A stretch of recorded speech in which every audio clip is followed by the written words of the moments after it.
प्रधान आपके, बीडीसी आपके, ब्लॉक प्रमुख है, सब तो आपके भैया। किसने रोका? मुसलमानों ने रोका है। आप बनाइए हिंदू राष्ट्र, देखते हैं कौन मुसलमान रोकता है। मैं तो उम्मीद करता हूँ कोई मुसलमान नहीं रोके। बीजेपी रहेगी, ये आप मान लीजिए। वो अगले साल आप कांग्रेस की तरफ जाएंगे? मतलब ये हम नहीं बुलाएंगे ना, वो सारी मशीन ले आ देगी। 10 साल इनको रहना। 10 मैं कहना चाहता हूँ आपके चैनल के माध्यम से, अगर वास्तव में हिंदू से मोहब्बत है, वास्तव में धरती से मोहब्बत है, तो कहीं एक सत्र बुलाया जाए। फुल बहुमत की सरकार है आपकी, राष्ट्रपति आपका, कल भारत को हिंदू राष्ट्र घोषित किया जाए। सबसे पहले मिठाई बांटने का काम इस हिंदुस्तान के अंदर नौसाधनधारी करेगा, लेकिन आप नहीं करेंगे क्योंकि आप हिंदुस्तान के 100 करोड़ हिंदू भाइयों का बेवकूफ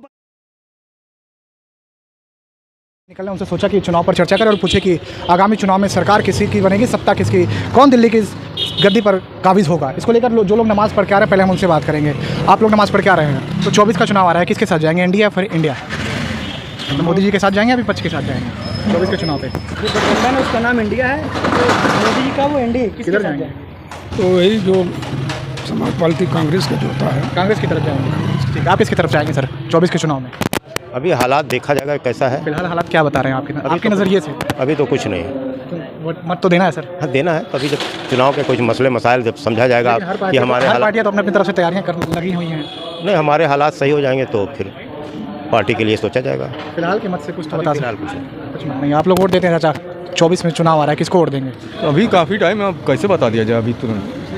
टाइम तो है काफ़ी, लेकिन मत तो बताना चाहिए ना। क्या देश के माहौल क्या है? 10 साल कांग्रेस रहेगी, 10 साल बीजेपी रहेगी, ये आप मान लीजिए। वो फिर अगले साल आप कांग्रेस की तरफ जाएंगे? मतलब ये हम नहीं बुलाएंगे ना, वो सारी मशीन ले आ देगी। 10 साल इनको रहना, 10 साल इनको रहना। कैसे है उत्तराखंड में, वो तो होता है। अब मान लीजिए कि जैसे ये पूरे समझ लीजिए कि रिकॉर्ड टूट गया राजस्थान, वहाँ आपके गुजरात में 156 सीट आज का इतिहास है, कभी नहीं मिली थी। क्या करेंगे विधानसभा चुनाव में? मतलब आपका कहना है कि जो 10 साल बीजेपी रही, 10 साल कांग्रेस, यानी फिर आप जैसा कि मतलब देखा जा रहा है ये चीज़। चलिए आप बताइए, चुनाव आ रहा है 24 में, किसकी तरफ जाएंगे? देखिए, समय आने दीजिए, समय और हालात दोनों देखा जाएगा, उसके बाद फैसला लिया जाएगा कि कौन आएगा। लेकिन मैं आपको एक बात बता दूं, हर पार्टियां मैदान में हैं, तैयारियां कर रही हैं। मैं आम आदमी पार्टी का जिलाध्यक्ष गोरखपुर हूं, और मैं आम आदमी पार्टी का जिलाध्यक्ष गोरखपुर होने के नाते मैं ये कह रहा हूं कि हिंदुस्तान का अगला प्रधानमंत्री अगर कोई बनेगा तो अरविंद केजरीवाल जी बनेंगे, क्योंकि हिंदुस्तान के अंदर अरविंद केजरीवाल जी से अच्छा, अरविंद केजरीवाल जी से ज़्यादा पढ़ा लिखा समझदार व्यक्ति राजनीति में कोई नहीं। इसलिए तो अरविंद केजरीवाल जी को आना चाहिए। दूसरी चीज़, अगर आप अरविंद केजरीवाल जी का कार्यकाल देखिए तो उन्होंने हिंदुस्तान के अंदर जितने भी नेता हैं उनमें से वही एक अकेला ऐसा नेता है जिसने जो भी वादा किया है उसको निभाया है। अभी तो विपक्षी दल ने कोई चेहरा दे रखा नहीं है प्रधानमंत्री का। देखिए, अभी आप ये कैसे कह सकते हैं कि आम आदमी पार्टी भी गठबंधन में है? जाहिर सी बात है कि क्योंकि अभी बीच में जब विपक्षी दलों की मीटिंग हो रही थी बेंगलोर में, तो बीच प्रेस कॉन्फ्रेंस से अरविंद केजरीवाल उठते हैं और बाहर चले जाते हैं। देखिए, हर पार्टियों का अपना एक फंडा होता है। मेरी भी पार्टी के कुछ मसले हैं, अगर विपक्ष उसको मानेगा तो मेरी भी पार्टी गठबंधन करेगी, लेकिन मेरे अगर तालमेल नहीं बैठेगा तो मेरा गठबंधन कैसे होगा? समय आने दीजिए, गठबंधन होगा तो इंडिया रहेगा, नहीं गठबंधन होगा तो आम आदमी पार्टी रहेगी और आम जनता की लड़ाई अकेले लड़ेगी। मैं आपको एक बात बता दूं कि यही एक ऐसी पार्टी है पूरे हिंदुस्तान के अंदर जिसने जो भी कहा है वो किया है, और यही एक ऐसी पार्टी है और इस पार्टी के नेता हैं जो कभी भी भारतीय जनता पार्टी के और नरेंद्र मोदी के दबाव में काम नहीं किया। आपने देखा होगा मनीष सिसोदिया को लोगों ने कैसे फंसाया, क्या डर गई आम आदमी पार्टी? आपने देखा होगा अरविंद केजरीवाल को किस तरह डराया है, क्या डर गया अरविंद केजरीवाल? आपने देखा होगा आम आदमी पार्टी के एक कार्यकर्ताओं को किस तरह डराया गया। मैं आपके सामने खड़ा हूँ, इसी गोरखपुर शास्त्री चौक से मुझे जानवरों की तरह ठूस करके ले गए और दिन भर मुझे पुलिस लाइन में रखा गया। क्या मैं डर गया? मैं आम आदमी पार्टी का कार्यकर्ता हूं और आम आदमी पार्टी की लड़ाई लड़ता हूं। मैं आम आदमी पार्टी के लिए दिन और रात एक करके लड़ूंगा। मैं योगी और मोदी से डरने वाला नहीं हूं और ना ही मैं भारतीय जनता पार्टी से डरने वाला हूं। क्यों? क्योंकि मैं सिर्फ और सिर्फ आम आदमी पार्टी की लड़ाई लड़ता हूं, और आज मैं जो कुछ भी हूं वो इन आम लोगों की बदौलत हूं। मेरा नेता कहता है कि आपकी भीख की बदौलत मैं नेता बना हूं, आपके वोट की बदौलत मैं मुख्यमंत्री बना हूं, आपके वोट के बदौलत, आपकी भीख की बदौलत आज मेरी सरकार चल रही है। अगर मेरे नेता, मेरे विधायक, मेरे संसद की बिजली फ्री है तो वो आम जनता की भी होनी चाहिए, क्योंकि इनकी वोट की बदौलत मैं नेता बना हूँ, इनकी वोट की बदौलत मेरी सरकार बनी है, और यही मेरा नेता करता है। मेरा नेता कहता है आपके वोट की बदौलत मैं फ्री के बंगले में रह रहा हूँ, फ्री का पानी यूज़ कर रहा हूँ, आपको भी हाउस टैक्स माफ़ होना चाहिए, वाटर टैक्स माफ़ होना चाहिए, और आपको फ्री में पानी मिलना चाहिए। अगर यही मेरा नेता करता है तो क्या करता है? आपको रोकेंगे। आप आम आदमी पार्टी बता रही कि तमाम काम की है, दिल्ली में आपकी सरकार है, पंजाब में आपकी सरकार है, ठीक है, इनमें से दिल्ली कौन कौन गया है भाई? दिल्ली कौन कौन गया है सर? या हम ये बोला दिल्ली गए हैं, ये बताइए। इन्होंने कहा कि दिल्ली में सर अरविंद केजरीवाल ने बहुत अच्छा काम किया, अभी दिल्ली डूब रही थी, आपने देखा होगा, क्या लगता है कहाँ तक काम हुआ दिल्ली में? दिल्ली में तो बहुत शानदार भी काम हुआ है, हर चीज़ काम हुआ है, एक नंबर काम हुआ है वहाँ पे। तो दिल्ली तो डूब रही थी अभी 1 महीने पहले, आपने देखा होगा। वो दिल्ली डूब नहीं रही। रुकिए रुकिए, आपने बताया, रुकिए, हम समझ कर रहा मैं आपको बता दूं, दिल्ली डूब नहीं रही थी, दिल्ली को डुबाया जा रहा था। डुबाया जा रहा था, कहाँ से डुबाया जा रहा था? रुकिए, मैं जनता से पूछूं, कहाँ से डुबाया जा रहा था दिल्ली को? डुबाया जा रहा था आगे से, वो चंडीगढ़ के साइड से, हरियाणा साइड डुबाया जा रहा था, से। आपको बताओ। गंगा जो बैराज है वहाँ से आप कहना चाहते हैं कि वहाँ से पानी छोड़ा गया तो दिल्ली डूबी? जी जी। व्यवस्था की कमियां कहाँ से रही? सरकार भाई को जानकारी नहीं, मैं आपको बता दूं, जो नहरें दिल्ली की यूपी को आती है, उन नहरों को भारतीय जनता पार्टी ने बंद कर दिया। वो पानी जाएगा कहाँ? आप देखिए यूपी में सूखा पड़ा है और दिल्ली डूब रही थी। आप ये देखिए ना, यूपी की नहरों को बंद कर दिया गया, दिल्ली को डुबाया जा रहा था। ये भारतीय जनता पार्टी की चाल थी।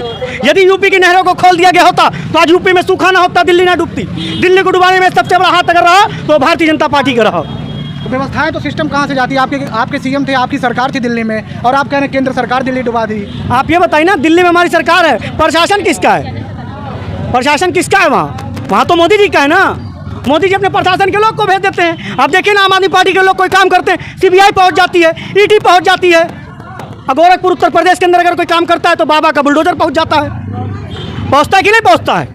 लेकिन मैं आपके चैनल के माध्यम से बता दूं कि मैं आम आदमी पार्टी का कार्यकर्ता हूं, और आम आदमी पार्टी के लोग ना सीबीआई से डरते हैं, ना बुलडोजर से डरते हैं, और ना ईडी से डरते हैं। हम आम आदमी पार्टी की लड़ाई को इसी तरह लड़ेंगे और दमदारी से लड़ेंगे। और आने वाले 2024 में ये जो मोदी जी कहते हैं ना, मैं फकीरों झोला उठा के चल दूंगा, मैं झोला नहीं, मैं इनको बोरा थमा के गुजरात भेजूंगा।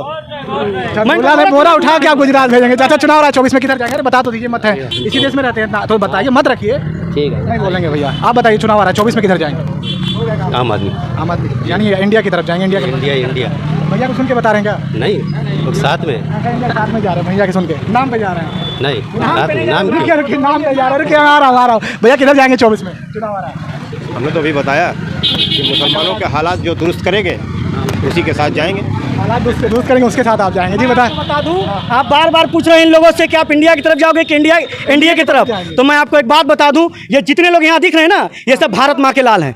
इनको इंडिया से मोहब्बत है, इनको इस भारत से मोहब्बत है। अगर ये जाएंगे तो इंडिया की तरफ जाएंगे, इंडिया की तरफ नहीं जाएंगे। देखिए, इंडिया तोड़ने का काम करती है और इंडिया जोड़ने का काम करती है। अभी मैं आपको एक बात बता दूं, ये भारतीय जनता पार्टी के लोग जो छाती पीट पीट कहते हैं ना, भारत माता, भारत माता, भारत माता, कोई मुझे बताएगा भारत माता क्या है? मैं मानता हूँ ये भारत माँ है। आप एक बात बताइए, यदि एक माँ की बेटी की इज्जत लूट लिया जाए तो कैसा आपको फील होगा? बताइए, कैसे बर्दाश्त कर लेंगे?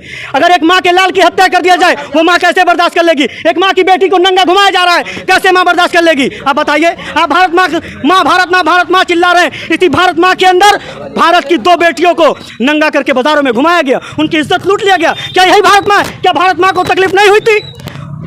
आए रोज कोई ना कोई भारत माँ के लाल का कत्ल हो जा रहा है। क्या ये भारत माँ को तकलीफ नहीं हो रही है? अगर आप भारत माँ का नारा दे रहे हैं और वास्तव में भारत माँ को मानते हैं, और इस जमीन को अगर माँ मानते हैं, इस भारत धरती को अगर माँ मानते हैं, तो मैं आपसे कहना चाहता हूँ आपके चैनल के माध्यम से, मोदी जी अब तो मौन तोड़ दीजिए, अब तो मुंह खोलिए, अब मणिपुर पे बोलिए।